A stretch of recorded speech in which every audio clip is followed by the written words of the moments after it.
We are back on the road to Reykjavik and the Fischer-Petrosian match of 1971. Now, previously we've looked up to game 6, and that first half of the match was pretty even, at least the first 5 games, and Petrosian actually had some rather good positions but couldn't quite finish them, but it was level after 5 games. The 6th game, Fischer was really in his element and he ground down Petrosian in a masterful endgame. If you haven't seen that game, then do check out the links. You'll find it if you click on the eye up there and in the video description down there as well. So it was a long game and Petrosian had lost finally in adjournment and had a sleepless night trying to analyse the details of that position. So we go into game 7 with Fischer 1 game up. So Fischer with the white pieces, how would Petrosian react? Well, a Sicilian from Petrosian, so that might suggest an uncompromising fight. Well, Fischer loved going into the open Sicilian, which we have here, and Petrosian went for a so-called Khan variation with a6. And bishop d3 is the most straightforward move, putting the bishop on a nice diagonal, potentially towards black's king, and preparing to castle. Here black has several moves. Black can head for a kind of hedgehog formation, ultimately putting the pawn on d6, but you start that with, say, queen c7, or perhaps knight f6, and then d6, and so on. And that is a very tense situation. But Petrosian instead went for knight c6, immediately challenging white's knight in the centre. And the best thing for white to do here, so that you don't lose time, is to exchange. Now, this is a much more solid way for black to play than in those lines I mentioned before with the hedgehog, because black claims a nice strong centre. You can see this here, very solid, and Petrosian had some experience with this previously. For example, he played this twice in the World Championship match against Spassky in 1969. He'd lost one game and won other, but in both games he'd certainly got quite a decent position. And I think the kind of manoeuvring game that resulted in those games really suited Petrosian. Spassky played knight d2 in both those games, and then, for example, well, this is one of the games, went like this. You can see Petrosian maintaining this solid centre and then pressing for counterplay at the edge of the board with the a-pawn. But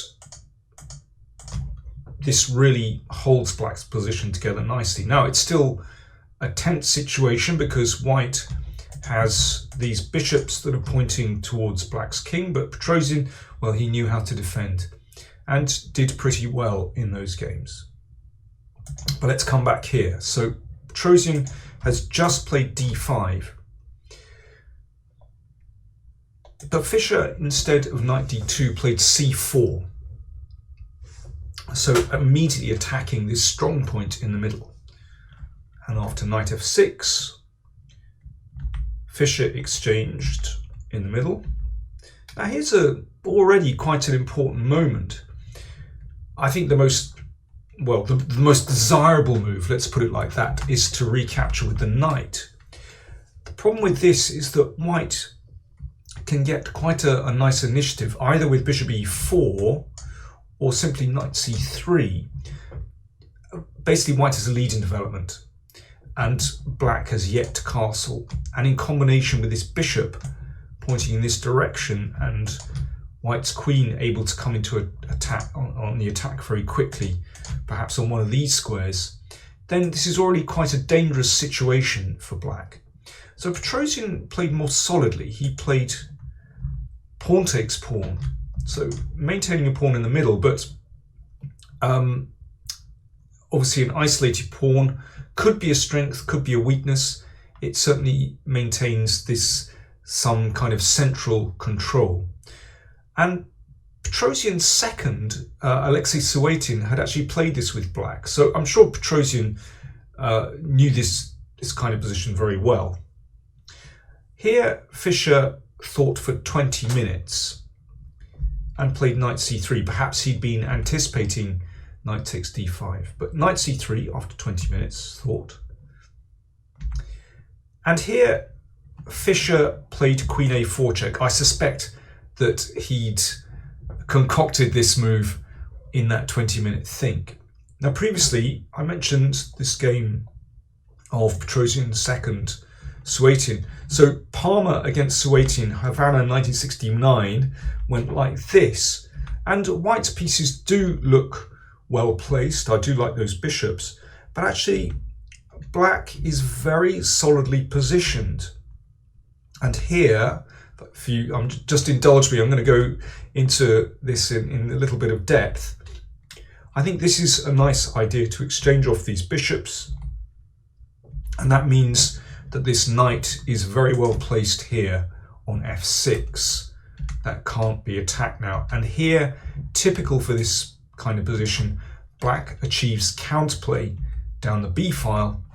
And actually, it's very, very difficult for white to really get a hold of attacking that pawn when black is going to play moves like rook b8 and advance the a pawn and get a counterplay here on b2. So optically looks good for white, but actually very hard to break through. So instead, Fischer played queen a4 check, and this is a clever idea. Here, Petrosian played a kind of safe move, but I think it's rather means he's going to fall into a slightly worse endgame with queen d7. I think if black wants to sort of keep more tension, then bishop d7 is better. But I'm sure that, well, Fischer has a couple of alternatives here. A lot of the Russian commentators recommended queen c2, but queen d4 looks quite nice, as others have recommended, because actually it's very hard to shift the queen from this square. And yeah, white can build up very nicely with the bishop on f4, which controls useful squares on this diagonal, so it's not so easy to get counterplay on the b file. And the rooks come to the middle. Basically, it's a nice advantage for white. But still, it will be more complex than the game. But anyway, after queen a4 check, Petrosian played queen d7. Now, perhaps he was hoping that Fischer would grab an exchange like this. But there's no doubt that black has pretty good compensation here. Once the bishop arrives on b7, and perhaps the d-pawn advances, and you can see that white's kingside is not at all well protected. So let's come back here. So queen d7 has just been played. Rook e1 from Fischer, a much stronger move than grabbing that exchange. Petrosian exchanged queens. Well, of course you can't castle because that would lose the piece on e7. The bishop would drop. So Petrosian exchanged queens and played the bishop to e6. So we arrive at an endgame, but a very pleasant endgame for white, because this pawn is solidly blockaded. Well, at least at the moment it can't advance. And even if it did, the bishop stands well on d3. And these bishops pointing at the queen side look very nice. White has very free play, the rooks can come to the open files, and this knight looks at these squares as well, which just creates a few difficulties for black. So all in all, let's just say a very pleasant position for white. So here, well, Fischer played bishop c5 on the next move. If one tries to prevent that with knight d7, then it's still very nice. Polakevsky, writing in the Soviet chess newspaper 64, thought that this would give white a very pleasant position. he said, with a serious positional advantage, and it's hard to disagree with that. You can see that that knight is rather dominated by this bishop, and well, there's possibilities to play on the E and C files. Sometimes even F5 can be played here as well. I should say that the odd comment that I give by Polygievsky is from '64, and I'm going on the English translations by Douglas Griffin, who has an excellent website where he has lots of Russian translations of Russian language publications and has some quite a few translations of these games in the Fischer-Petrosian match. I would warmly recommend that website. So castles here for black and bishop c5. So this is a very nice move. Once the dark squared bishops are exchanged, then it makes it much easier for white to operate on, well, all these squares actually. If the bishop exchanges, then that just brings the knight to an excellent square, attacking the bishop and the pawn. Well, this actually took place in one game and white won pretty easily. So back we go. So instead of exchanging straight away, Petrosian played rook f e8, which at least brings the rook into play. But b4, and Fischer is really in his element here. So this pawn takes control over the c5 square. It also means that if black tries to advance with a5, then white can simply push on, and suddenly there's a very dangerous passed pawn. So b4, this really looks very powerful. You know, Fischer is really taking control here. Apparently Fischer was playing very, very quickly. I mean, this really is his kind of position. Very clear strategy. And knight c5. So attacking the a pawn, and the bishop drop back to c8, which is pretty miserable. Now, if white were to exchange, then that would be a mistake, because then black's king would be able to come across to d6 to strengthen the d pawn and cover some important squares. Big mistake. But Fischer understands in this kind of position actually there's no rush. f3 is a very useful move, controlling the e4 and g4 squares, solving the back rank problem, and just giving the king a nice square to move to on f2. And well, who knows, on a good day the king might reach the dream square of d4. So rook ea7. Well, yeah, exchanging wouldn't help here, because then the king wouldn't be able to reach the center.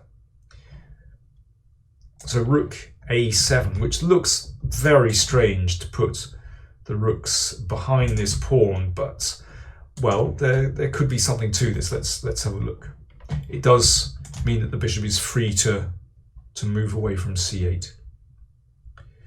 And also, well, black sort of threatens knight d7 to exchange off this knight as well.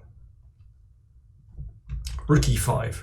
Well, obviously that prevents knight d7 because this pawn could just be taken. Bishop d7. And here is a very important moment in the game. Fischer, to the surprise of many commentators, many spectators, and indeed to Petrosian's great surprise, exchanged off this magnificent knight for this bishop, well, this rather poor bishop on d7.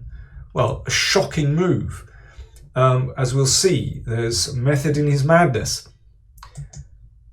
A lot of commentators said, well, if a4, I should say that here black intends to play bishop b5 to exchange off that poor bishop. So a4 is a natural move. And then bishop c6. And a lot of commentators just said, well, black threatens knight d7 to exchange off the knights, and you know, black is getting back in the game. But actually, even this, I think, is very, very promising for white.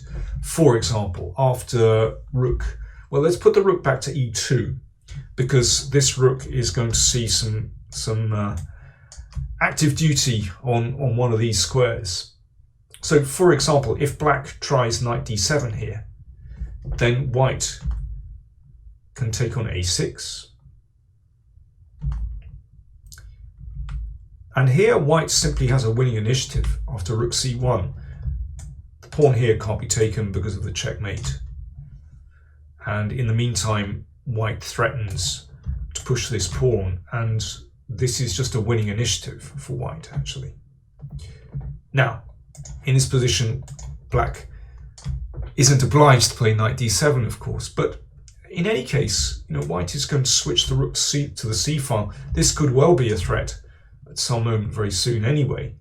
And I think white just has a really promising position, or perhaps, moving this rook to b1 and simply pushing the b pawn.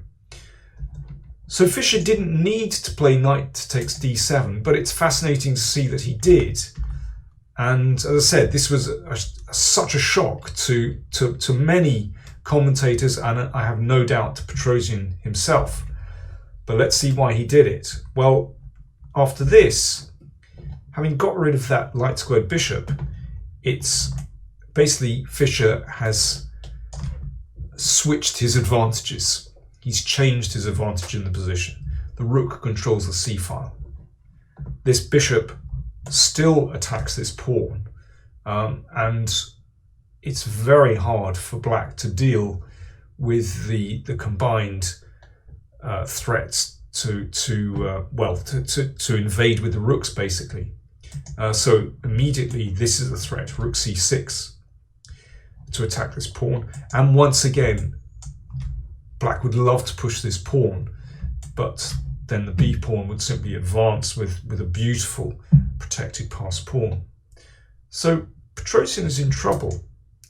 Now, he played rook d6 to guard the 6th rank. I suppose the most obvious move here to try and gain counterplay is d4, with the idea knight d5. And this suddenly looks potentially quite dangerous. I think white can actually deal with this very simply with rook here, stopping knight d5. And if the rook goes back, then, well, we'd have to move this rook back. But let's put it back on e2, for example. And we can switch to the c file. And of course, knight d5 would be met by bishop e4. So I think white is still in control here. But still, I'm surprised that Petrosian didn't do this. It is a bid for counterplay. In the game, rook d6 was just a bit passive. And it allowed the rook to come to the beautiful 7th rank. So already threatening this, rook e7, so knight d7, and the rook came back. And as Polagevsky said, black is in a peculiar Zugzwang. Yes, it is very, very difficult for black to move because black is tied to defending this a pawn. If the knight moves, then this rook could come down to the 7th rank. The rook has to protect the knight. Well, it is extremely difficult to find anything really positive to do for black here. So Petrosian at least creates a little bit of room for his king and tries to develop some counterplay here. But again, I love the way Fischer plays this. He doesn't rush it. Just brings his king into the game. And now f4. Well, potentially he could push this at some moment, but I think it's just to perhaps just take away this square from the knight, because perhaps one idea is to switch the rook to c2, or he might just want to bring the king up the board. And here Polagevsky says, naturally, black's position is cheerless, but all the same, Petrosian ought to have decided on knight b6 here. Let's just have a quick look at knight b6. So it's kind of the same idea, that black potentially he could play d4, knight d5. And Polygievsky says that if here, then rook f6 with, you know, a bit of counterplay holding this. But I think there are better ways for white to play. So, for example, I think a3, just playing very solidly. And if d4, well, we can do this. And if knight there, then rook here and rook here. Basically, you can see that with these pawn moves, white holds the pawns on d4 and on f4 and b4. And, well, I think black is cracking here. One of these pawns is going to drop. So anyway, let's come back to the game. So Fischer has just played f4. Petrosian went for h4. But now king f3, just gently advancing, perhaps looking to play king g4 simply to take this pawn. Petrosian played f5, which is a pretty ugly move. And Fischer switched. Now there's no chance of any counterplay here, so you know the king just wants to wander into d4, where it just looks in a supreme position. So if check, then you know white just dominates here.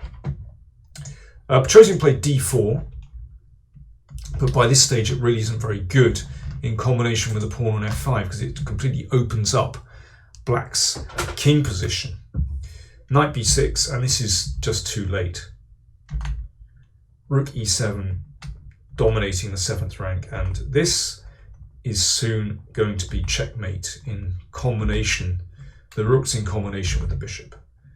And that was the final move of the game, bishop c4. Let's just clear up why. Let me play, for example, rook c8, attacking this bishop. Well, we can just play rook h7, threatening mate, and black is not going to survive very long in this position. After the game, well, I mean, a lot of the commentators were kind of shocked by how easily Petrosian lost this game. Botvinnik, for example, said Petrosian is hard to recognize in this game, and I would go along with that. But it's, again, one of these situations where I think the greatest players have the ability to make, well, other good players look very average, and that is exactly what Fischer did there. I think, well, a couple of things. I think Petrosian's opening choice, with hindsight, was poor, and I think it just played into Fischer's hands, because this kind of position where it's a clear pawn structure, Fischer is playing with his pieces, nice open lines. Well, Fischer's in his element here. That's one thing, poor opening choice. But after that, again, very clear strategy from Fischer. And this idea of knight takes bishop, I think, obviously completely shocked Petrosian, and he failed to come up with any kind of counterplay whatsoever. And actually, you know, Fischer made it look very, very easy. Fischer said that this was his best game of the match. And it's hard to disagree with that when it's just such a, you know, a flowing game. So do check out the other games in the match that I've recorded. If you haven't seen those before, you'll find those in the video description and possibly in the eye up there, or maybe at the end of the video as well. Do click on those and check them out. And there will be more coming your way from the match very soon. Thanks for watching.